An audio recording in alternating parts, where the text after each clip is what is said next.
حي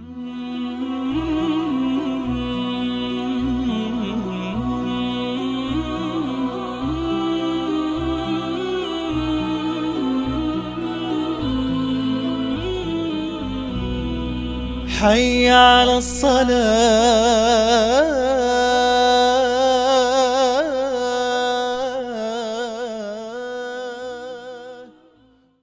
الله أكبر الله أكبر.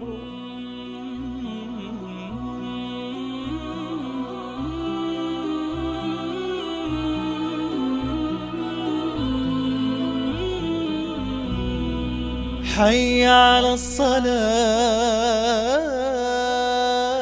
بسم الله الرحمن الرحيم. الحمد لله والصلاة والسلام على رسول الله وعلى آله وصحبه ومن والاه. خۆشەویستان و ئازیزان لە خزمەتتانین لە نووری دیدەما. باسێکی ویزگەکانی نوێژەکەین لە خاوێنیەوە دەست پێەکەین هەتا وەکو وەگەیونە سەر تەحیات. خۆشەویستانم، طبعاً خاوێنی و پاکژی لە ئیسلامە یەکێکە لەو نوقتە گرنگانەی کە مەفروزە پێش نوێژ ئینسان ئامادەی باشی بۆ هەبێ و حاضر بێ و ئینسان بەبێ خاوێنی ناتوانێت بچێتە حوزوری پەروەردگاری. ئەمەش لە کێوە دەست پێەکە؟ لە چوونە سەر ئاوێکەوە دەست پێەکە، لە خۆپاکردنەوە دەست پێەکە، بە دەستنوێژە تێ ئەپەڕێ بە جلوبەرگە هەتاوەکو خود و زینەتەکم عیندە کولی مەسجید. خۆتان خاوێنکەنەوە و خۆتان ئامادەکەن و خۆتان بڕازێننەوە بۆ هەموو مزگەوتێک. دیارە مۆزوعی نوێژ و مۆزوعی دەستنوێژ لەوانەیە لەم سەردەمەیە ئینسان دەستبا لە هەرچیەکەوە مەخسەلی لە پاڵایە و دەستێ شوات و خۆی خاوێنەکاتەوە و تعقیمی لەبەردەسایە و کلێنسی تەڕی پێیە و بەڵام تۆ بێنە بەرچاوی خۆت 1400 ساڵ لەمەوە پێش خەڵک ئاوی خواردنەوەی نەبووە. خەڵک هەرچیەکی بووە لە بیابانێکە لە بیر دەری هێناوە بە کۆڵ کێشاوێتی و لە گۆزەیەکا کۆی کردوێتەوە. ئەو کاتە ئیسلامە فەرمێ ئەبێ خاوێن بی، ئەبێ پاک بی، الطهور و شەطر الئیمان. خاوێنی نیوەی ئیمانەکەیە. سبحان الله، هەنی نیوەی ئیمان لە خاوێنیایە. بەڵێ ئەبێ خاوێن بی لە کاتێکا چیتە بەردەستی خوای گەورە. دیقەت بە شایەتمان ناهێنی، یەکێکەوە موسڵمان بێ شایەتمان ناهێنێ، ئەڵم بشۆ خۆ بشۆ غوسڵێ بکە، وەرە و دوایی هاتەوە ئینجا شایەتمانێنێ. یعنی پێش ئەوەی کە بڵێ ئەشهەدو ئەن لا ئیلاها ئیلا الله ئەبێ لەشی خاوێن بێ، ئەبێ لەشی پاک بێ. کەواتە ئەمە نوقتەیەکە پێش دینیش کەوتووە، پێش تەوحیدیش کەوتووە، پێش عەقیدەش کەوتووە، پێش هاتنە ناو ئیسلامەوە کەوتووە. هەتاوەکو ئەو حەدە بەڵێ لەشی جەنابا بێ بڕۆ خۆ بشۆ، ئەچی بۆ حەج و عەمرە بچۆ خۆ بشۆ، ئەگەیتە مەککە بڕۆ خۆ بشۆ، تەوافەکەی بچۆ خۆ بشۆ، ئەچیتە مزدەلیفە بچۆ خۆ بشۆ، ڕۆژی تەرویە بچۆ خۆ بشۆ. هەموو ئەمانەوات لێیەکە بەردەوام غوسڵکی. سوبحانەڵڵا لە ئیسلامە 21 دانە غوسڵ هەیە. ئەوەی لە هۆش خۆیە چێ؟ هۆشیەتەوە دیسانەوە غوسڵەکات. ئافرەتێک ئەچێتە حەیض یان چێتە نیفاسەوە دیسانەوە غوسڵەکات. هەموو ئەمانە 21 دانە غوسڵ، هەموو غوسڵێکی جگە لە خۆشتن دەستنوێژێکی لە پێشەوەیە. دەستنوێژێک کە شوی ئینجا خۆت پاکەیتەوە، ئینجا ئاوەکی بەلاشی خۆتە. سەرنج بن دینێک یەکەم سوورەتی یەکەم کەلیمەی بە ئیقرا دەست پێ بکە. دووەم سوورەتی کە دوای ئیقرادا ئەبەزێ مدەثرە. فەرمە چی؟ یا ئەیوهە المدەثر قم فأنذر وربك فكبر وثيابك فطهر. سبحان الله، ئەبێت پەیوەندی جلوبەرک بە پێغەمبەرایەتی و بە خاوێنی و بە دەعوەوە هەبێ.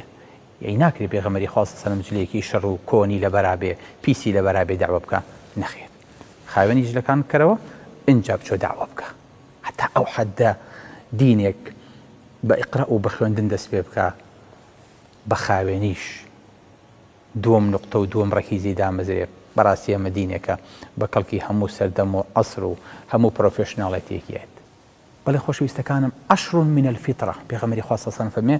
دەشت لە فیترەت و لە سونەتی پێغەمبەرانایە. چی؟ قص الشوارب، إعفاء اللحية، السواك، استنشاق الماء، قص الأظافر، غسل البراجم، نتف الإبط، حلق العانة، انتقاص الماء والمضمضة. لا إله إلا الله. پێغەمبەری خوا فەرمێ دەشت لە فیترەیان، دەشت سنەتە ئینسان بیکە. ئەزان هەمووی پەیوەندی بە خاوێنیەوە هەیە لە نینۆکردن و لە مەتمەزە و لە سیواک و لە بنباڵکردن و لابردنی تووکی زیادەی لاشە و لە هەموو ئەو نقطانە سبحان الله حتا بگاتە ئەوەی کە شتنی زەکەری ئینسان پیاو حتا بگاتە ئەوەی کە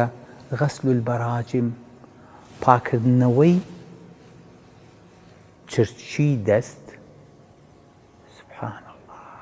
یعنی مامۆستا کاتی خۆی زانی وانەمانە میکرۆبی لەسەرە پیسی تیا کۆر بێتەوە بەڵێ هەتا وەکو ئەو حەددە ئیسلام داکۆرکی لە خاوێنی کردن ئەمە لە کاتێکە ئەوروپا حتا وەکو سەدەکانی ئەخیریش ئەم ڕۆژی لەگەڵا بێ سبحان الله خاوێنی و پاکەژی لایەن شتێکی زۆر زۆر سانەویە تاکە قەومێک کە بە ئاو خۆی پاکاتەوە ئیستینجاءەکە ئومەتی ئیسلامە سبحان الله هەتا ئێستاکەنەش بۆنی ئەوانە بکە کە خەڵکێکی ئەوروپین کابرا بە پێوە میزەکات ئەچێتە سەر ئاو بەکلێنسێ خۆی پاکاتەوە نیوەی پاژماوەی پیسایەکی بەلاشەیەوە مێنێ لەبەرەوە بۆنەکەی ئەڕواتە دەرەوە بەجلەکانیەوە ئەنووسێ بۆیە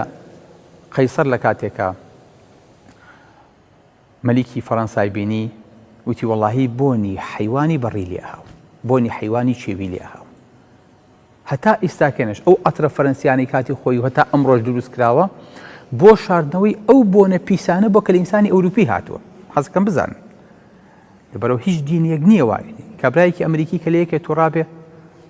لە چەندێکە قاچە نەشتووە سبحان الله یعنی تۆ ڕۆژانە واجبە لەسەرت کە قاچێ بشویت ئەمە دینە باوکی من ئەمە ئەم ئیسلامەیە کە لە ناو سەحراوە هەڵقوڵاوە بەڵام ئیشی بۆ سەحرا بۆ بیابان نەکردووە ئیشی بۆ ئەمڕۆ کردووە کە ئێمە ئەمڕۆ پێی سەربەرز بین بزانین ئەم دینە هیچ شتێکی بۆ ئێمە نەهێشتوێتەوە ئەو نەوردەکاری تیا بەکار هاتووە ئەو نا شتی جوانی تایە کە ئێمە هەموو ڕۆژێ سوبحان الله سەرمان پێی بەرز بێ دڵمان پێی خۆشەوە بڵێن حەمدە ئێمە خاوەنی ئەم دینەین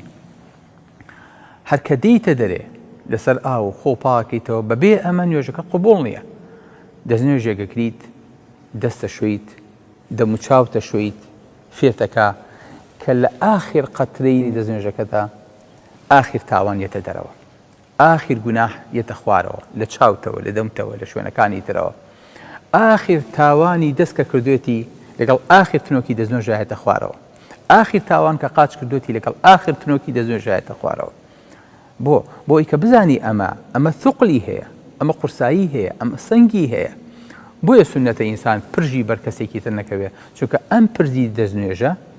تاوانت پێی هەڵوەریوە گوناحەکانی لێ کردیتەوە خوگاڵتە نییە ئەمە لە فراغەوە نەهاتووە کە تۆ بێت ئاوکەی بەدەمتە ساکەنێکی کەڵە جەماوەسا لە دەم تخوا پاکتر هەیە باش ئێستان بۆیە دەمەشوە نەخێر بەعکسەوە ئەوەی دەم پیسی میکرۆبیتایە لە کەم شوێنی لاشەیە ئێمە لە طوبا ئەڵێن ترسناکترین گازی چییە؟ زان چ حیوانێکە؟ گازی ئینسان ترسناکترین گاز کە لێوە بگرێت بۆ چکە لیکەکەی چێتە ناو خوێنەکەەوە لەبەر ئاگاتان لە ماڵەوە بێ ئاگاتان لە گازی ماڵەوە بێ بۆ چکە گازەکەی لە گازی زۆر شت ترسناکترە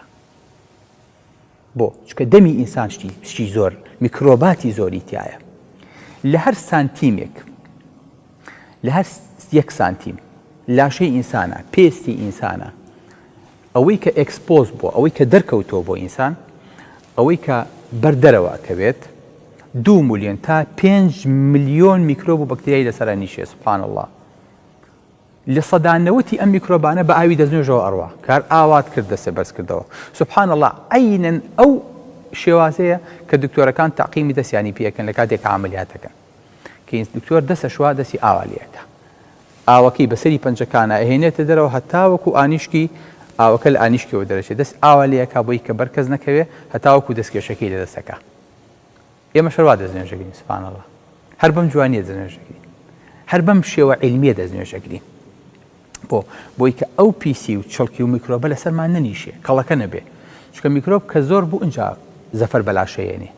ئەنجا زۆر بۆ لاشەیەنێ ئینسانیانە بێ مەناعی دابەزێ یا میکرۆبەکەی زیاد بۆ ئەو کاتە بەرگەی نەخۆشی ناکرێ بۆیە باشترین سەحەت بۆ ئینسانی مسلمان باشترین شت ئەمەیە کە خوای گەورە بۆی داناوی حتا سبحان الله دیقەتی چوونە سەر ئاوەکەمان بە ئێمە زۆر معجەبین بە ئەوروپاڵین ئەوروپا بە ئیسراحەت دانیشێ لەسەر کورسیەک و ئاوا تەخلی دانیشێ کە لە کاتێک کاتچن سەر ئاوە خۆیان بەتاڵەکەنەوە هیچ شتێکی عیلمیتیانی حەزەکەم بزانیت خی گەورە ئینسانی حوزی ئینسانی دروست کردووە قۆقزە بۆ خوارەوە هەموو میزڵدان و کۆم ئەچێتە ناو ئەم حەوزەوە خی گەورە لە ناو ئێسکەکانە کۆمەڵە بۆ شایی کۆک بۆ کردوێتەوە بۆ ئەوەی کە بچێتە خوارەوە ئینسان کەوێ دانیشێ باشترین شت ئەوەیە کۆمی لە نزیکترین نقطەیە بێ لە ئەرزەوە بۆ ئەوەی کە بتوانێت زەخت کات و پیسایی بکە بەڵام ئینسان ئاوا لەسەر کورسی قەتپا نابێتەوە حەزەکەم بزانی بۆی ئەوروپا بینی بەدەست قەبزیەوە ناڵێن ئەوانەی کە لەسەر کورسی دانیشن دایمە مۆزوعی مایسیری و قڵیشی کۆم و نەخۆشەکانی تریان هەیە بەڵام ئێمەی کە لەسەر ئەرز یاخود لەسەر تەوالێتی شەرقی خۆمان دانیشین سەحی ترین تەوالێت ئەو تەوالێتەیە حەزەکەم پاش بزانی بۆ چونکە هەموو سوقلی لاشە هەموو سوقلی سک ئەچێتە سەرچ ئەچێتە ئەو بەشە کە ئەتەوێت تووشی فتق بی ئەم ڕانەت ئەهێنی ئەینوسێنی بە سکتەوە لەبەرە فتق کە لێرە نیا دروستە بێت تووشی فتقیش نابی لەبەر بە ئاسانترین شێوە ئینسان بە کەمترین کاتیش لەسەر ئاوە بەتاڵە بێتەوە و تاوە پاکە بێتەوە یەتە دەرەوە لەبەر زۆر لە مەشاکیلەکانی لە کۆڵەکاتەوە ئێمە وازین کە ئەم مەقعدەدانراوە مەقعدە شتێکی باشە نەخێرە مەقعدە شتێکی زۆر خراپ و شتێکی زۆر دانهێنراوێکی ناقۆڵایەکە بۆ وڵاتی ئێمە هاتووە بەبەستم چیە لەران باوکی من بەبەستم ئەوەی خی گەورە هەل لە بیدایەتەوە هەل لە هەوڵەوە ئیهتیمامی بەم خاوێنی و بەم پاک و تەمیزیە داوە کە ئینسانی مسلمانە بێت لە کاتێکە لەگەڵ خی گەورەیە حزوری بێ هەموو لاشی خاوێن بێ وەکو چۆن دڵی خاوێنێ بێ بۆی کە فێریکە لاشت پاکەرەوە دڵت لەگەڵیا خاوێنکەرەوە حاضر بە تۆی ساکەنە بۆ حزوری پەروەردگار دەچی ناکرێت بە جلێکی پیسەوە نابێت ببوونێکی ناخۆشەوە ناکرێت تەهارەت نەبێ بۆی جارێکان سوبحان الله کابرایەک لە مزگە و زەلامێکی بینی بە تەراکسوودێک و بە جلێکی تەسکەوە هاتە بوو جلی خەو بوو دوایی کە لە نوێژی ئیشا تەواو بوون نوێژی خەوتن تەواو بوون خۆڵی کرد بە خۆڵی ئەوتی باچین ماڵی خۆمان تی بەخوا نایە تی بەخوا زۆر حەزەکەم چایەکە خۆین بە خۆمان تۆزێ دانیشین وتی وەڵڵاهی پێمای بەها بەخوا جلەکانم هی ئەوە نییە تی ئاخە میژوسم وا بڵێیت جلەکەت بە کەڵکی ماڵی من نایەت بە کەڵکی دیداری من نایەت بەس بە کەڵکی خوای گەورە و بە کەڵکی ماڵی خوا دێ تی لێم گەڕێ بۆ خوا جارێک کتێبم جلانەوە نایەمەوە بۆ مسکۆ بەڕاستی خۆشەویستەکەم ئینسانی موسڵمان ئەبێ حسابی ئەمەی کردبێ لە کاتێکە ئەچێتە خزمەتی پەروەردگار و ئەچێتە خزمەتی نوری دیدەی و لە وێستگەیەکی خاوێنیە لەگەڵ خوای گەورەیە ئاوەستێ وەیە ضرورە ئاگامە لە خۆمان بێ ئاگامە لە جلەکانمان بێ ئاگامە لە خاوێنی بێ هیچ دینێک نییە عەبدەکە بەو پاکژیە وەکو ئەوەی کەم خۆی بۆ مردن حازر کات و غوسڵی مردووی لێ دەرەکەن بچێتە بەردەم خالقەکەی و بچێتە بەردەم پەروەردگارەکەی و بەو ڕێز و بەو گەورەی و بەو ئیجلالەوە بوەستێ لەبەرەوە ئاگاتان لێی بێ چۆن خۆتان بۆ مقابلەی کەسێکی گەورە ئامادەکەن هەل لە تەوالێت و هەل لە دەستنوێژ و هەل لە جلوبەرگ و هەل لە عەتر و هەل لە قژداهێنان و هەر لە سیواک و هەل لە هەموو نوقتەکانی تر مفروزە ئاگامە لە دانە بەدانی بێ بۆ ئەوەی کە بچین مقابلەی شای شاکان بکەین مقابلەی مەلیک الملوک بکەین مقابلەی خالقی ئەرز و ئاسمان بکەین السلام عليكم ورحمة الله وبركاته حي على الصلاة